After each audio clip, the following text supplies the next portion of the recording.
बिस्मिल्लाहिर्रहमानिर्रहीम। आज तक के मुअज़्ज़ज़ नाज़रीन अस्सलामु अलैकुम। अब किस्त 280 मुलाहिज़ा फरमाएं। मैंने कहा शोएब एक मुखलस दोस्त साबित हो रहा है।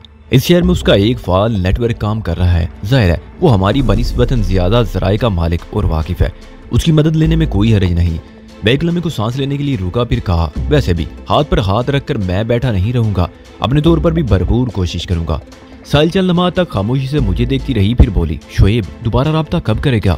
मेरा ख्याल है 10 बजे के बाद। मैंने कहा अभी तो उसने मुझे सोने का मशवरा दिया है और यकीनन वो खुद भी सो गया होगा, तो फिर तुम सोने की कोशिश करो। वो मशवरा देने वाले अंदाज में बोली थोड़ी नींद ले लो ताकि फ्रेश हो जाओ।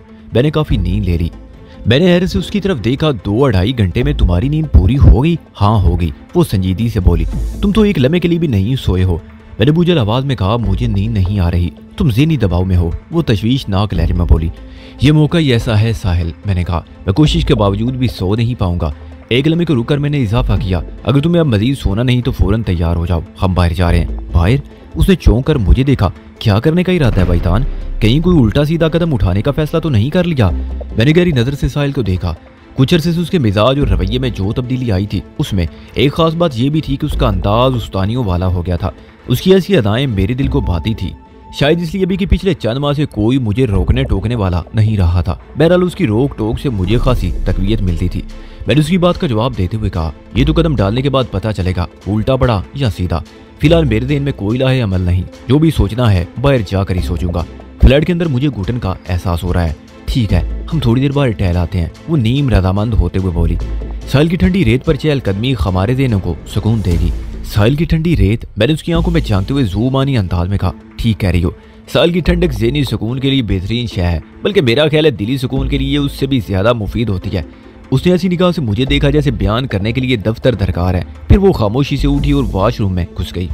मैं गहरी सांस खारिज करने के बाद बेडरूम में आ गया। ये कमरा निस्बतन छोटा था और इसमें भी अटैच बाज सहूलत मौजूद थी। इस बेडरूम में सिंगल बेड बिछा था। मीरबख्श ने अपने लिए इस कमरे का इंतखाब किया था, मगर उसे एक रात भी यहाँ गुजारना नसीब नहीं हुई थी और वो 2 रिहाइशों के बीच में मारा गया था। मीरबख्श की याद से मेरा दिल गमो गुस्से से भर गया। गम मीरबख्श के लिए था और गुस्सा उसके कातलों पर। मैंने एक झटके से वॉशरूम का दरवाजा खोला और आंखों को नींद से बचाने के लिए वॉश बेसिन पर जा खड़ा हुआ। जब मैं वापस अपने कमरे में आया तो साहिल कारपेट पर सुख आसन यानी पिदम आसम जमाए बैठी थी। उसकी आंखें बंद थी और अपनी बारिश को उसने नाक और पेशानी पर इस अंदाज में टिका रखा था कि मुझे समझने में देर न लगी कि वो सांस की मशक में मसरूफ थी, जिसमें बारी बारी दोनों नथों का इस्तेमाल करते हुए इनहेल और एक्सहेल कहा जाता था। इत्तेकाद तवज्जो के लिए उम्दा इब्तदाइया है। इस अमल से दिमाग, जिस्म और जान को सुकून मिलता है। अक्सर लोग योगा को बॉडी बिल्डिंग, वेट लिफ्टिंग और मार्शल आर्ट्स की तरह वर्जिशों और रियाजतों का खेल समझते हैं। इस सोच के अमल अफराद गलती पर हैं। अव्वल तो योगा कोई खेल नहीं है, तरहकीकत ये एक आर्ट है। आर्ट ऑफ द लाइफ, जिंदा रहने और जिंदगी गुजारने का फन।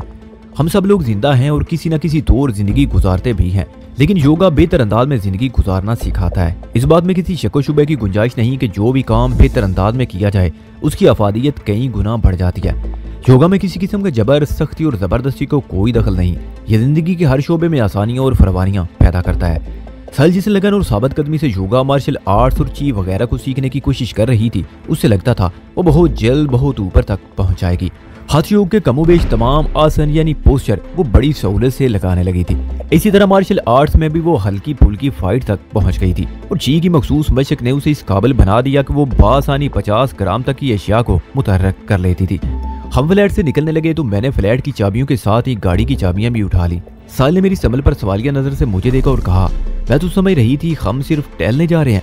हम टहलेंगे भी, मैंने फ्लैट को लॉक करते हुए कहा, लेकिन मुनासिब और मौजूद जगह देकर, वरना रात के इस पहर हमारी चहलकदमी पुलिस वालों को सख्त नागवार गुजरेगी और ख्वाह मुखा हमें उनके नाकाबिले जवाब सवालात का सामना करना पड़ेगा।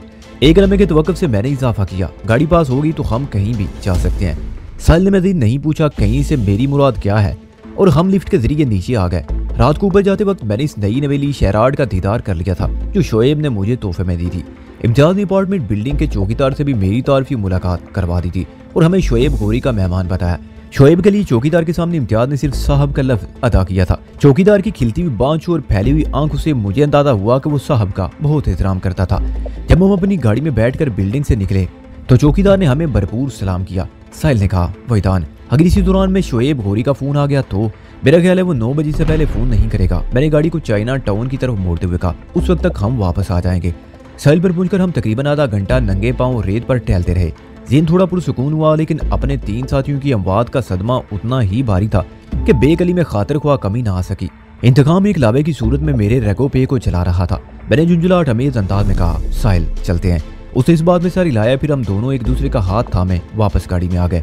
जब मैंने नीली शैराड को स्टार्ट करके आगे बढ़ाया तो साहिल ने पूछा, फैतान मेरे ज़हन एक मसले में उलझा हुआ है, क्या इस सिलसिले में तुम मेरी कुछ मदद कर सकती हो? किस सिलसिले में? मैंने धीमे लहजे में इस्तफसार किया। वो जवाब देने की बजाय हंगामी लहजे में बोली, ओ अरे रे, ये तुम कहाँ जा रहे हो? हमारी बिल्डिंग की जानिब जाने वाला रास्ता तू पीछे रह गया। जानता हूँ, मैंने संजीदगी से ड्राइविंग जारी रखते हुए कहा, मैं एक बहुत खास जगह जा रहा हूँ, तुम अपना मसला बताओ जो तुम्हारे जहन को उलझा रहा है। वो तो अमल करते हुए बोली, फैतान बूट बेसन वाली सड़क पर जब पेजेरो वालों ने हमें घेरा था तो एक अनबरदार ने तुम्हारा मुतालबा किया था, जिससे उनके अज़ाइम का पता चलता था। उन्हें सिर्फ फैतान से गर्ज थी, या तो वो तुम्हें मौके पर ही शूट करने का इरादा रखते थे या फिर अगवा करके अपने साथ ले जाना चाहते थे। लेकिन वही कलमे को सांस लेने की खातिर रुकी, फिर बात को आगे बढ़ाते हुए बोली, लेकिन गोरा कब्रिस्तान के नजदीक पेश आने वाला वाक़या उसकी नफी करता है। तुमने बताया कि उस ग्रे कलर पेजेरो से इम्तियाज वगैरह पर फायरिंग की गई। मैंने नहीं, ये बात शोएब होरी ने बताई है। मैंने कता कलामी करते हुए कहा। वो बोली, जो भी हुआ, बरोन मजदा पर फायरिंग करके हमारे 3 साथियों को मौत के घाट उतारने का सीधा सीधा ये मतलब है, वो उन्हें कत्ल करना चाहते थे, जबकि वो लोग तुम्हारे तलबगार थे। मैंने चलने में सोचने के बाद कहा, हाँ ये मामला तो मुझे भी उलझा रहा है। सिर्फ यही नहीं बल्कि आज की रात बहुत सी बातें नाकाबिले यकीन और उलझाव का बायस है। मसलन हमें घेरने वालों की खाली गने, किंग साइज सफेद बिल्ली का अचानक हमला और रुपोशी, और यही उलझन तो तुमने अभी बयान की है। खैर कल शाम तक सब कुछ खुलकर सामने आ ही जाएगा। फिलहाल इस सिलसिले में मैं तुम्हारे किसी सवाल का जवाब देने से कासिर हूँ। क्या इस सवाल का जवाब भी कि इस वक्त तुम कहाँ जाने का इरादा हो? उसने तीखी नजर से मुझे देखते हुए पूछा। मैं इस वक्त मीर बख्श वगैरह की तरफ जा रहा हूँ, मैंने गंभीर आवाज में कहा। ये क्या कह रहे हो वैतान? वो तड़प कर बोली। मैंने अपनी गलती का एहसास करते हुए वजाहत कर दी। मैं ये कहना चाह रहा हूँ कि हम इस वक्त इस हॉस्पिटल की तरफ जा रहे हैं जहाँ हमारे साथियों की लाशें रखी हैं। ओह, वो कदरे मुतमईन हो गई, फिर पूछा, क्या तुम्हें मालूम है वो किस हॉस्पिटल में पहुंचाए गए हैं? शोएब ने बताया था, उन्हें सरकारी हॉस्पिटल ले जाया गया है। मैंने कहा, वो गहरी सोच में डूबते हुए बोली, मैं तो इस शहर के 2-3 सरकारी अस्पतालों ही से वाकिफ हूँ, पता नहीं वो कहाँ मिलेंगे, हमें अच्छी खासी भाग दौड़ करना पड़ेगी। मैंने कतियत से कहा, ऐसी कोई बात नहीं, हम सबसे पहले जाए वकुआ के सबसे नजदीक पाए जाने वाले हॉस्पिटल में जाएंगे। मुझे उम्मीद है वो वहीं मिलेंगे। इसी दौरान में साहिल गाड़ी के डैशबोर्ड से हल्की फुल्की छेड़छाड़ में मसरूफ थी। शैराड बिल्कुल नई नकोर थी, इसलिए उसे छूने और चेक करने को ख्वाह मुखा दिल जाता था। मैंने ड्राइविंग सीट संभालते वक्त सिर्फ फ्यूल इंडिकेटर डायल पर एक उचटती निगाह डाली थी और ये देखकर मुतमईन हो गया कि डायल का कांटा टैंकी फुल होने का ऐलान कर रहा था। साहिल की छेड़छाड़ ने रंग दिखाया। उसने जैसे ये खाने को खोला, एक बड़े साइज का लिफाफा उछलकर बाहर आ गया। बेसाख्ता उसके मुंह से निकला, ये क्या है? वो लिफाफा साहिल की गोद में गिरा था। मैंने कहा, खोल कर देखो, पता चल जाएगा। तुम्हारी तरह मैं भी इस गाड़ी में पहली बार बैठा हूँ, जितनी अजनबी तुम हो मैं भी उतना ही हूँ। वो टटोलती हुई नजरों से मुझे देखती रही, फिर एक गहरी सांस खारिज करते हुए मुंह बम से लहजे में बोली, क्या हम वाकई अजनबी हैं? ये एक आम सा सवाल था और मौका महल की मुनासबत से भी था, लेकिन साहिल की इस्तफसार का अंदाज खास था, इसलिए मुझे चौंकना पड़ा। मैं कोई जवाब देने के बारे में सोच ही रहा था कि वो बड़बड़ाते हुए लिफाफा खोलने में मसरूफ हो गई। पता नहीं हम कब तक अजनबी रहेंगे। मैं उसके बजाय ना पूछे गए सवाल का जवाब देता। लिफाफे के अंदर से हमारे लिए हैरत का सामान बरामद हुआ। वो हमारे जरूरी डॉक्यूमेंट्स थे, जिनमें शिनाख्ती कार्ड, पासपोर्ट और ड्राइविंग लाइसेंस वगैरह शामिल थे। इसके अलावा 10,000 रुपए की इस्तेमाल शुदा नोट भी थे। पिछले दिनों इम्तियाज ने हमारे कागजात की तैयारी के लिए हमारी तस्वीर बनवाई थी, जो इन दस्तावेजात पर नजर आ रही थी। शोएब गोरी बड़ा सरप्राइजिंग फ्रेंड साबित हो रहा था। ज़ाहिर ये सब कुछ उसी के इशारे पर किया गया होगा। इन कागजात के मुताबिक मैं वजी और साहिल अलमास थी। हम दोनों का ताल्लुक कराची से था, गोया हम कानूनी तौर पर कराची हो गए थे। इम्तियाज और रूबी खबारीन फर्दी नामों से कितने खुश हुए थे, लेकिन इससे पहले कि हम ये नाम इस्तेमाल करते वो हमें दागे मुफारकत दे गए थे। मेरे रगोपे में आग सी भर गई और स्टीयरिंग पर मेरे हाथों की गिरफ्त मजबूत से मजबूत तर होती चली गई। मेरे 3 साथियों के चेहरे मेरे तस्वुर को तय व भाला करने लगे और जहन में एक गूंज सी पैदा होती हुई महसूस हुई। इंतकाम, इंतकाम, भयानक इंतकाम। साहिल ने फौरन मेरी कैफियत को भांप लिया। उसने जल्दी से तमाम कागजात लिफाफे में डालकर उसे डैशबोर्ड के खाने में रखा और मेरी जानिब मुतवज्जो होते हुए बोली, फैतान तुम्हारी तबीयत मुझे ठीक नजर नहीं आ रही, चलो वापस चलते हैं। अपने लिए उसकी तशवीश ने मुझे नाकाबिले बयान सुकून से गुजारा। मैंने ठहरे हुए लहजे में कहा, साहिल तुम बिल्कुल दुरुस्त कह रही हो। मैं इस वक्त शिद्दत गम की कैफियत से गुजर रहा हूँ, मगर इसका इलाज वापसी में नहीं बल्कि पेश कदमी में है। मैं फ्लैट की तरफ नहीं बल्कि हॉस्पिटल की जानिब जाऊंगा। उसकी तशवीश और गहरी होगी। होंठ पीते हुए बोली, फैतान तुम इस वक्त होशो आवास में नहीं हो, मुझे डर लग रहा है। हाँ मेरे होशो आवास वाकई गुम हो चुके हैं। मैंने बिफरे हुए लहजे में कहा, उन तीनों की मौत को मैं किस तरह भूल सकता हूँ? वो मेरी वजह से मारे गए, मेरी भेंट चढ़ गए वो तीनों। ग्रे पेजेरो वाले मेरे तलबगार थे, मुझे मारने आए थे। अपनी नाकामी को मिटाने के लिए वो इन तीनों के खून से होली खेल कर चले गए। तुम जज्बात में गलत सोच रहे हो, वो मेरे बाजू पर हाथ रखते हुए बोली। मुझे यूं महसूस हुआ जैसे किसी ने दागे दिल पर ठंडा मरहम रखा हो। उसने कहा, उनकी मौत में तुम्हारा कोई हाथ है और ना ही कोई साजिश। तुम खुद को मुर्दे इल्जाम ना ठहराओ। अभी तक तो ये भी तस्दीक नहीं हुई कि मजदा पर फायरिंग करने वाली ग्रे पेजेरो वही थी जिसने हमें बोट बेसिन के इलाके में घेरा था। तस्दीक हो चुकी है साहिल, मैंने मजबूत लहजे में कहा। वो कदरे चीड़ बोली, तस्दीक करने वाला शोएब घोरी है और ये जरूरी नहीं कि उसकी जबान से निकला हुआ एक एक लफ्ज हकीकत का दर्जा रखता हो। वो भी हमारी तरह इंसान है। उसे अंदाजा लगाने या नतीजा खस करने में गलती हो सकती है। इस बात में किसी गलती का इम्कान नहीं है साहिल, मैंने दो टोक लहजे में कहा। फिर उसे ग्रे पेजेरो की नंबर प्लेट के बारे में तफसील से आगाह करने के बाद कहा, हमें घेरने वाली उस मजदा पर फायरिंग करने वाली पेजेरो का नंबर 1 है, 3151। इसका मतलब यही हुआ ना कि किसी गलतफहमी की गुंजाइश नहीं। क्या कहती हो तुम? वो शिखस खुर्दा अंदाज में मुझे देखते हुए बोली, कुछ भी हो, मैं तुम्हें हॉस्पिटल की तरफ जाने नहीं दूंगी। उसके साथ ही उसने अपने हाथ का दबाव मेरे बाजू पर बढ़ा दिया और मेरी आंखों में झांकने लगी। मैं ड्राइविंग की वजह से उसकी तरफ मुसलसल नहीं देख सकता था। तब मैंने चंद लम्हात में उसकी आंखों में अपने लिए जिस ख्याल की तस्वीर देखी वो मेरी जिंदगी में अब नापैद होकर रह गया था। इस वक्त मेरे तखय्युल में अपनी माँ शगुफ्ता का चेहरा चमक उठा। माँ से ज्यादा ख्याल रखने वाली कोई और हस्ती इस दुनिया में नहीं हो सकती। पता नहीं क्यों साहिल की इस तेजी से बढ़ती हुई वाबस्तगी से मुझे घबराहट होने लगी। मैंने थरथराते हुए लहजे में कहा, साहिल मैं जाऊंगा, जरूर जाऊंगा हॉस्पिटल। क्यों? तुम हॉस्पिटल क्यों जाना चाहते हो? वो भी जिद पर उतर आई। मैंने भर्राई हुई आवाज में कहा, उन तीनों को देखने, उनके छिलनी बदन और लहू लहू तन देखने के लिए मैं वहां जाना चाहता हूँ। इससे क्या होगा? उसने पूछा। मुझे तहरीक मिलेगी। मैं इस वक्त अच्छा खासा जुनूनी हो रहा था। बेबसी, बेकसी और बेरसी की तस्वीर, वो 3 लाशें मेरे इंतकाम को बहमीज करेंगी। वो डांटने वाले अंदाज में बोली, उन तीनों की नागहानी मौत ने तुम्हें खासा मुतासर किया है, वरना तुम ऐसे तो ना थे वैदान। मैंने पलट कर पूछा, क्या तुम मुतासर नहीं हुई हो? हुई हूँ, बहुत ज्यादा हुई हूँ, वो शिकस्ता लहजे में बोली। लेकिन इसका हरगिज मतलब ये नहीं कि अपनी शिकस्त और रेख्त का तमाशा बनाया जाए। हमें एक एक कदम सोच समझ कर उठाना चाहिए। तुम्हारी इन जज्बाती हरकतों से दुश्मन कोई मजीद नुकसान भी पहुंचा सकता है। मैं हैरत से उस छुई मुई लड़की को सुनता रहा। मुझे महसूस हो रहा था मासूम और सादा सी तनु उस वजूद के अंदर से गायब हो गई थी और उसकी जगह एक समझदार और बुर्दबार साहिल ने ले ली थी। नाम की तब्दीली इंसान पर इस कदर असरअंदाज हो सकती है, ये मुझे अंदाजा नहीं था। इस वक्त मेरे पहलू में बैठी हुई साहिल को देखकर कोई यकीन नहीं कर सकता था कि ये वही लड़की है जो वो नील कुंड की इबादतगाह में एक सादा देहाती जिंदगी गुजार रही थी। अपनी इस मुख्तसर सी नासियाना तकरीर के इख्तिताम पर उसने कहा, गाड़ी मोड़ दो वजदान, मैं तुम्हें हरगिज़ हॉस्पिटल नहीं जाने दूंगी। साहिल का लहजा इतना दो टोक और मुस्तहकम था कि मुझे उसमें तहकम का एहसास महसूस हुआ। इस तहकम में अपनाइयत और खुलूस कूट कूट कर भरा हुआ था। मेरी वहशत और सरकशी पर जैसे किसी ने मनो यखबस्ता पानी डाल दिया था। अपने अंदर दूर, कहीं बहुत दूर, मुझे बेबसी का शदीद एहसास हुआ। मैंने सिरायत करती हुई एक निगाह उस पर डाली और किसी अलवही जज्बे के तहत उसकी बात मान ली। मैंने अपने अंगूठे के हल्के दबाव की मदद से खंजर की धार को चेक किया और तसल्ली बख्श अंदाज में गर्दन हिला दी। ये वही जालिम खंजर था जिसके लमाती करिश्मे ने मियां जाहिद हुसैन के खास आदमी शाकर अली की रगे पा का मिजाज पूछा था। मैंने खंजर की कारकर्दगी की तारीफ की तो इम्तियाज ने खंजर मुझे बतौरे तोहफा दे दिया। उस वक्त कोई नहीं जानता था कि एक रोज यही खंजर इम्तियाज के कातलों पर आसमानी बिजली बनकर गिरेगा और उन्हें इतने टुकड़ों में तकसीम करेगा कि दुनिया का कोई कंप्यूटर उस तादाद को शुमार नहीं कर सकेगा। इम्तियाज और मीर बख्श का तसव्वुर मेरा सीना सुलगा देता था और मुंह बोली बहन रूबी की याद मुझे मलूलो गम ज़दा कर देती। ये मेरी बर्दाश्त थी कि मैं अपने प्यारों के सदमात में अपने आंसू रोके बैठा था, वरना मेरी जगह कोई और होता तो शायद धाड़े मार मार कर रो देता।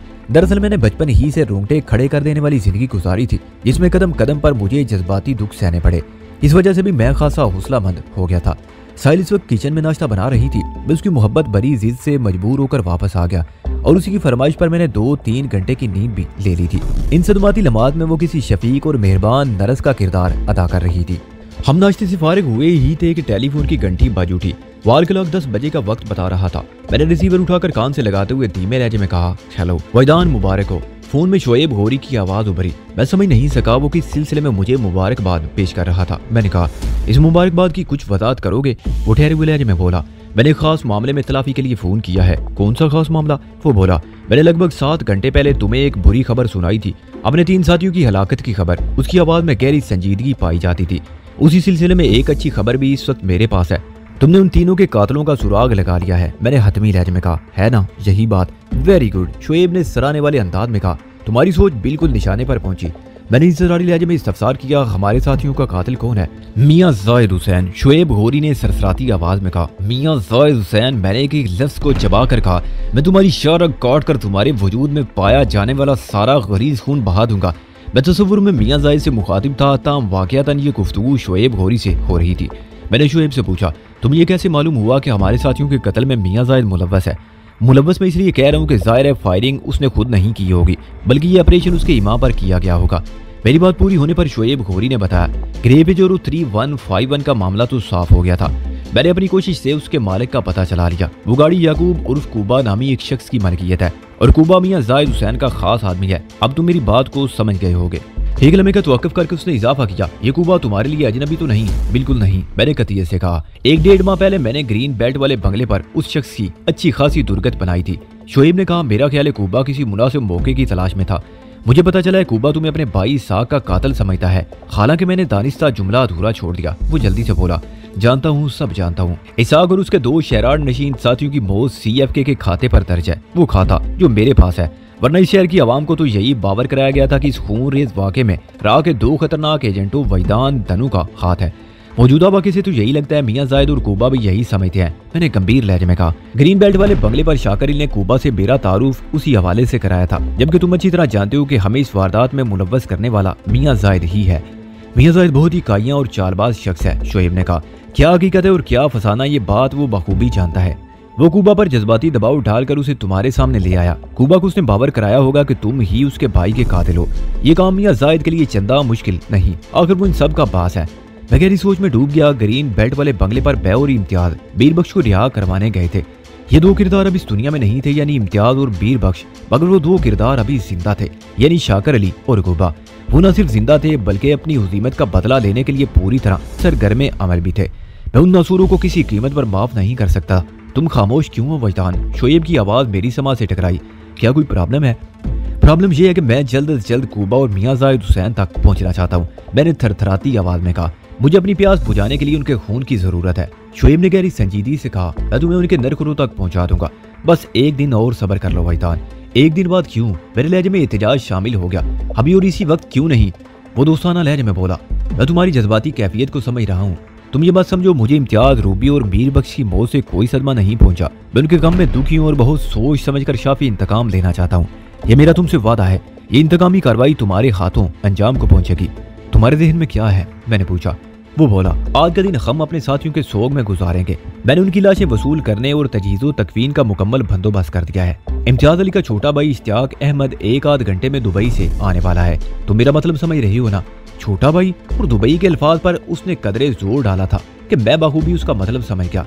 मैंने इस बात में जवाब दिया तो वो बात को आगे बढ़ाते हुए बोला, शाम को 5 और 6 बजे के दरमियान तदफीन का प्रोग्राम है। तुम 4 बजे तक साउथ आ जाओ, हम एक साथ कब्रिस्तान चलेंगे। ओह, साउथ के जिक्र पर मुझे याद आया कि मैंने तुम्हारे शक की तस्दीक या तरदीद के लिए अपने तमाम स्टाफ को चेक कर लिया है। तुम्हारे बताए हुलिये का कोई शख्स उनमें शामिल नहीं। अब मैं यही कहूंगा कि तुम्हें कोई गलतफहमी हुई है। वैसे अगर तुम कहो तो मैं अपने पूरे स्टाफ की शिनाख्त परेड करा दूंगा, इसकी जरूरत नहीं, मैंने ठहरे हुए लहजे में कहा। मुझे तुम्हारी जबान पर एतबार है। फिर पूछा, क्या तुमने सिर्फ साउथ को चेक किया है? मैं कोई भी काम कच्चा नहीं करता वैदान, वो ठोस अंदाज में बोला। मैंने 5 मुकामात की छानबीन कर ली है। मैं मुतमईन हो गया। शोएब ने कहा, तुम भी अभी तक फ्लैट से बाहर नहीं निकले होगे और जाहिर है कोई अखबार भी तुम्हारी नजर में नहीं आया होगा। क्यों, कोई खास खबर है? मैंने पूछा। वो बोला, गोरा कब्रिस्तान वाली संदूकनाक वाक़े से पुलिस वालों ने बड़ी आसानी से जान छुड़ा ली है। आज के तकरीबन सभी अखबारात में उस कातलाना कार्रवाई की खबरें छपी हैं, जिसे दहशतगर्दों की मामूली सरगर्मी बताया गया है। गोया जो मामला समझ में ना आए या जिसको छुपाना मकसूद हो, उसे नामालूम दहशतगर्दों के खाते में डाल दिया जाता है, मैंने तंज़िया अंदाज में कहा। कुछ ऐसी बात है मेरे दोस्त, वो ख्याल अफरोज आवाज में बोला। मैंने पूछा, अपने साथियों का खून का हिसाब चुकाने के सिलसिले में हम 1 दिन मजीद क्यों इंतजार करेंगे? तदफीन का काम तो मगरिब से पहले हो जाएगा, उसके बाद पूरी रात पड़ी है, हमें अपने हाथ पांव खोलने के लिए काफी वक्त मिल जाएगा। कल रात का इंतजार एक मसलियत की बिना पर है, उसने कहा। मैंने इस्तफसार किया, कैसी मसलियत? वो चलने में खामोश रहने के बाद बोला, कल रात मियां जायद हुसैन अपने बंगले पर एक शानदार जश्न मना रहा है, जिसमें बहुत खास लोग शिरकत करेंगे। मुझे पता चला इस शराब और शबाब की तकरीब में कुछ गैर मुल्की मेहमान भी मौजूद हैं, जिनमें 2 अफराद सिंगापुर से आ रहे हैं। ये जश्न वो अपनी कामयाबी की खुशी में मना रहे हैं। मैंने उसकी फराम करदा मालूमात पर चौंकते हुए सवाल किया, तुम्हें ये तफसील क्यों कर मालूम हुई शोएब? वेरी गुड क्वेश्चन, वो सराहने वाले अंदाज में बोला। फिर बताने लगा, वैदान, किसी भी तंजीम को कामयाबी से चलाने के लिए जरूरी है कि अपने तमाम मुखालफिन की खबर रखी जाए। मेरी तंजीम CF के इस्लाही तामीरी मकासद की हामिल है, चुनाचे तमाम मनफी अफकार की हामिल तंजीमों के बारे में मुझे बाखबर रहना पड़ता है। मुखालिफ कैंपों में मौजूद मेरे बंदे गाए बगाए मुझे खास खास बातों से आगाह करते रहते हैं। ये तमाम मालूमात मुझे उस शख्स ने मुहिम पहुंचाई है जो मियां जाहिद हुसैन के नेटवर्क में उसके एक वफादार की हैसियत से काम कर रहा है। इसका मतलब है CFK में भी दूसरी तंजीमों के जासूस खुफिया तौर पर काम कर रहे होंगे। मैंने एक खदशे का इजहार किया। ये तो एक मुंतकी सी बात है। हाँ, ये मुमकिन है, उसने कहा। मैं इस सिलसिले में कोताही नहीं करता और अपने बंदों पर गहरी नजर रखता हूँ। मेरे स्टाफ के हर मेंबर पर कोई दूसरा मेंबर निगरान मुकर्रर है। इस तरह मुझे नीचे से ऊपर तक हर सतह पर एक एक बात की खबर मिलती रहती है और जैसे ही कोई शख्स मेरी नजर में मशकूक हो जाता है मैं उसे पुरसुकून मुकाम पर मुंतकिल कर देता हूँ, गोया उसका इंतकाल हो जाता है। मैंने संजीदगी से कहा, तुम काफी समझदार हो, मैं क्या समझाऊं। मैंने पूछा, शोएब, मैं चौधरी नवाज़िश अली और उसके बदनीयत बाप चौधरी रमजान के करतूतों से तो बड़ी हद तक वाकिफ हूँ। दीगर जराइम के साथ साथ वो स्मगलिंग के धंधे में भी मुलव्वस थे। मलिक रमजान तो फना हो गया। चौधरी नवाज़िश का खास बंदा मियां जाहिद हुसैन यहाँ कराची में सरगर्म अमल है। वो एक फाल नेटवर्क को ऑपरेट कर रहा है। मैं ये जानना चाहता हूँ कि उनकी मसरूफियात की नोयत क्या है। मैं तुम्हारा सवाल बड़ी वजह से समझ गया हूँ, शोएब ने मेरी बात पूरी होने पर कहा। मियां जाहिद दर हकीकत मुनशियात खुसूसन हीरोइन की स्मगलिंग का धंधा करता है।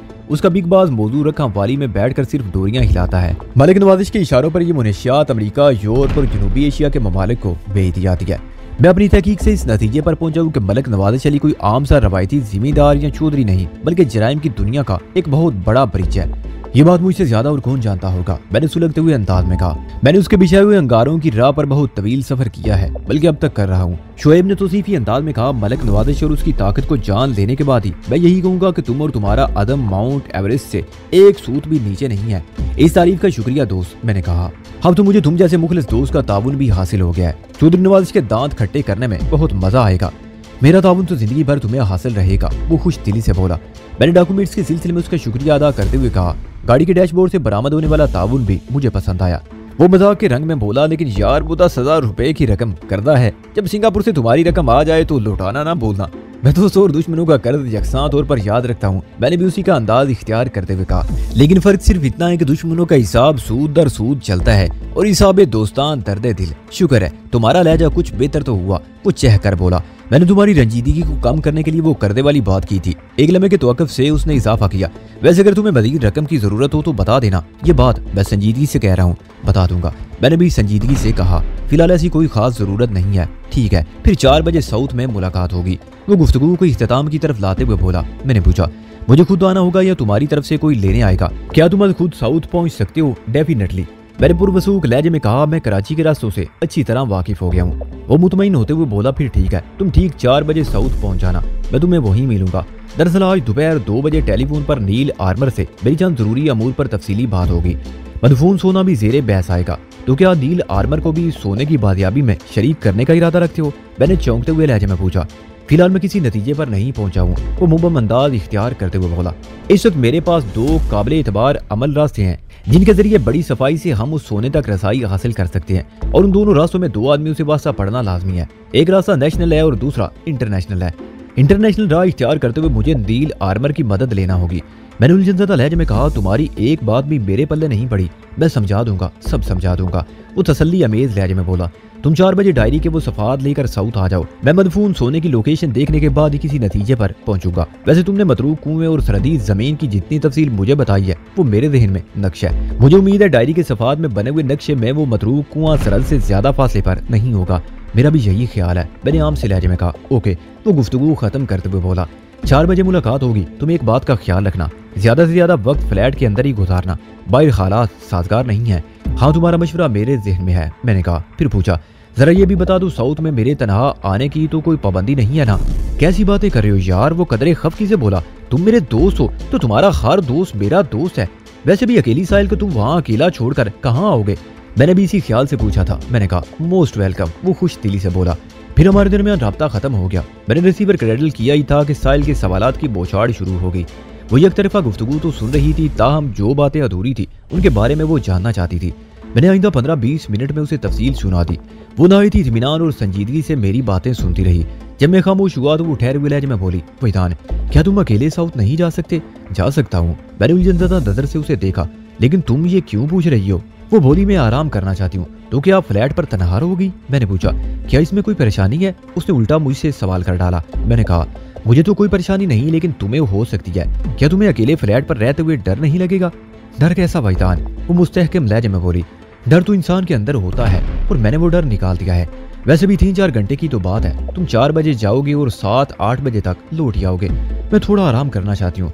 अपने साथियों की अलमनाक मौत ने मुझे निढाल कर दिया है। जैसे तुम्हारी मर्जी।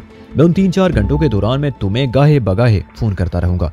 फिर हमारे दरमियान ताज़ा तरीन हालात पर गुफ्तगू होने लगी। अचानक मुझे इंस्पेक्टर चियांगशू का ख्याल आ गया। पिछले कई दिनों से उससे बात नहीं हुई थी। 1 हफ्ता पहले उसने बताया था कि मकान और स्टोर के लिए उसने अलग अलग 2 पार्टियां तैयार कर ली हैं और बहुत जल्द ये सौदा फाइनल हो जाएगा। मैंने साहिल से कहा, सिंगापुर में इंस्पेक्टर चियांगशू से बात करते हैं। वो मेरी सिंगापुर वाली प्रॉपर्टी की फरोख्त के मामला से आगाह थी। उसने कहा, हाँ मैदान, तुम्हारे इंस्पेक्टर दोस्त ने अब तक वो काम कर ही दिया होगा। उसके पास यहाँ का फोन नंबर नहीं है, तुम ही उसे फोन करो तो अच्छा है। मैंने टेलीफोन एक्सचेंज की खिदमत हासिल करते हुए सिंगापुर पुलिस हेडक्वार्टर का नंबर ले लिया।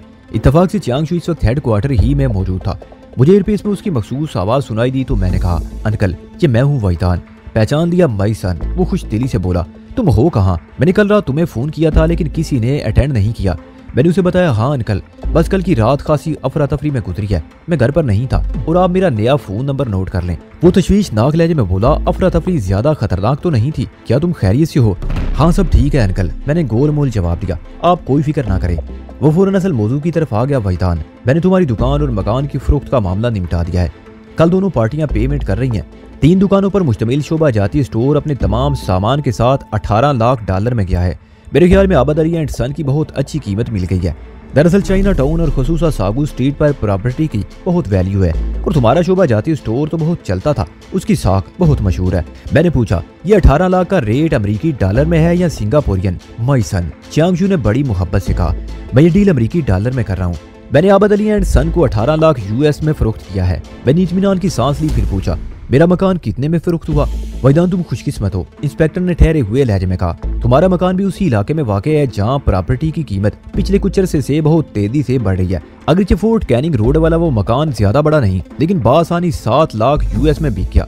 वो एक लम्हे को सांस लेने की खातिर रुका, फिर बोला, इस तरह तुम्हारी प्रॉपर्टी 25 लाख अमेरिकी डॉलर में मैंने फरोख्त कर दी, जो कि बहुत बड़ी रकम है।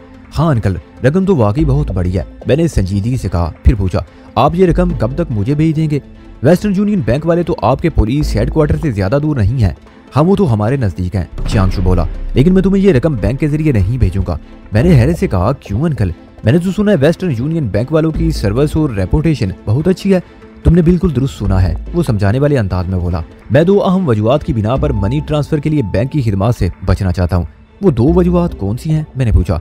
इंस्पेक्टर चियांगशू ने बताया, नंबर 1, इस तरीकाकार में अच्छी खासी रकम बैंक कमीशन के तौर पर हमें वेस्टर्न यूनियन वालों को अदा करना होगी। नंबर 2, वो जुमला अधूरा छोड़कर चलने में खामोश रहा, फिर ठहरे हुए लहजे में बोला, वहीदान तुम मेरी औलाद की तरह हो, इसलिए मुझे उम्मीद है तुम मेरी बात का बुरा नहीं मनाओगे। दरअसल पाकिस्तान के हालात के बारे में मैंने जो कुछ सुना है वो इंतहाई गैर इत्मीनान बख्श है। मुझे उम्मीद है वहाँ ये खबर छुपी नहीं रह सकेगी कि तुम्हारे पास एक बहुत बड़ी रकम आई है। चोरी डकैती या इस किस्म की संगीन वारदात के इम्कानात खासे कभी हैं, लिहाजा मैं कोई रिस्क लेने को तैयार नहीं हूँ।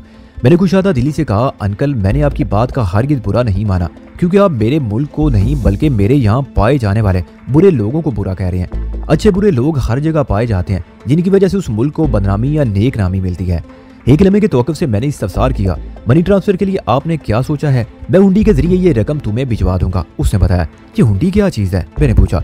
मनी ट्रांसफर का बैनुल-अक़वामी गैर कानूनी और महफूज तरीन तरीका। चियांगशू ने बड़े पुरएतमाद अंदाज में एक एक लफ्ज पर जोर देते हुए कहा, ठीक है अंकल, मैंने ये सारे मामलात आप पर छोड़ दिए हैं। मैंने कहा, अब जो मुनासिब और मौजू समझते हैं वो करें। लेकिन मैंने जुमला अधूरा छोड़ा तो उसने पूछा, लेकिन क्या वहीदान? मैंने कहा, मैंने 1 माह पहले जब इस फरोख्त के बारे में आपसे बात की थी तो कहा था मुझे रकम अमेरिकी डॉलर में चाहिए, लेकिन मुझे पता चला है कि यहाँ नकली डॉलर भी गर्दिश में है, इसलिए आप कुछ ऐसा बंदोबस्त कर दें कि मुझे वो रकम पाकिस्तानी करेंसी में मिल जाए।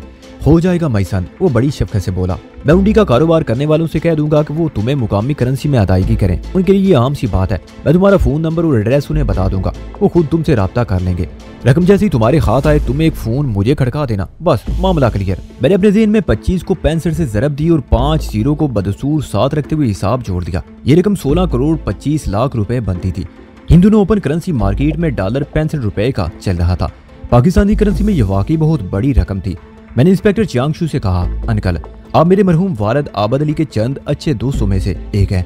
जब तक वालिद साहब जिंदा रहे आपने हर कदम पर अपनी दोस्ती को निभाया है। बाद में मेरे साथ भी आपका रवैया बहुत मुशफ़क़ाना और ताउन दोस्ताना रहा है। आज मैं आपसे एक फरमाइश करना चाहता हूँ, मुझे उम्मीद है आप ये फरमाइश जरूर पूरी करेंगे। बोलो माई सन, चांगशू ने अपने मखसूस अंदाज में कहा। तुम्हारी क्या फरमाइश है? आपको हर सूरत में मेरी एक बात मानना होगी, मैंने इसरारी लहजे में कहा।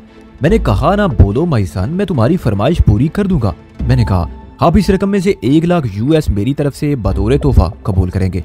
तमाम इखराजात निकाल कर बाकी जो रकम बचे वो मुझे रिसाल कर दें। That's final. ओह, ये क्या कह रहे हो माई सन? इंस्पेक्टर की आवाज में लर्ज़श उतर आई। मुझ पर और मेरी फैमिली पर चांगशू के अनगिनत एहसानात थे। वो एक फर्जशनास और मेहनती पुलिस अफसर था। ये 1 लाख अमेरिकी डॉलर उसके बहुत से ख्वाबों को ताबीर दे सकते थे। बिलाशुबा वो इसका हक भी रखता था। 1 लाख अमेरिकी डॉलर कोई मामूली रकम नहीं थी। मैंने चांगशू की हैरत नुमा हिचकिचाहट के पेश नजर कहा, अंकल अगर आपने मेरी ये फरमाइश पूरी ना की तो मैं आपसे नाराज हो जाऊंगा। वो इसरारी लहजे में जल्दी से बोला, okay okay my loving son. चंद मामलाती बातों के बाद हमारे दरमियान राब्ता खत्म हो गया।